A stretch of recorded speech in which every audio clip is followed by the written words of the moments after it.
ಎರಡು ನೆನಪಿಡ್ಬೇಕಂತೀರಲ್ಲ, ಅವು ಯಾವುವು? ಮೊದಲನೇದ್ದು, ನೀನೇ ದೊಡ್ಡ ಸಾಮ್ರಾಟ ಅಂತ ತಿಳ್ಕೊಳಕ್ ಹೋಗಬೇಡ.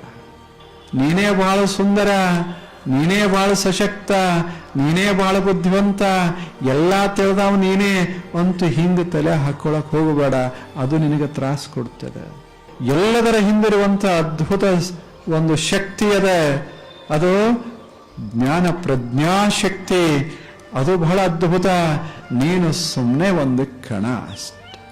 ಇದ ನೀನಲ್ಲ, ಇಷ್ಟ ನೀನಲ್ಲ, ನೀನೇ ಎಲ್ಲ ಅಲ್ಲ, ನೀನು ಜಗತ್ತಿನ ಒಂದು ಅಂಶ. ಇದು ಮೂರನೇ ಮಾತು. ನಾಲ್ಕನೇದ್ದು ಒಂದು ಹೇಳ್ದ, ಯಾವುದೇ ವಸ್ತು, ಯಾವುದೇ ವ್ಯಕ್ತಿ ಶಾಶ್ವತವಾಗಿ ನಿನ್ನ ಹತ್ತಿರ ಇರೋದಿಲ್ಲ. ಇದನ್ನು ಮರಿಬೇಡ. ಕಿಸೆ ಯಾವಾಗಲೂ ಹೆಂಗಿರ್ತಾವ? ಮೊದಲು ಖಾಲೆ, ಕೊನೆಗೂ ಖಾಲೆ. ಕಿಸೆ ಯಾವಾಗಲೂ ಹಂಗೆ ಇರೋದು.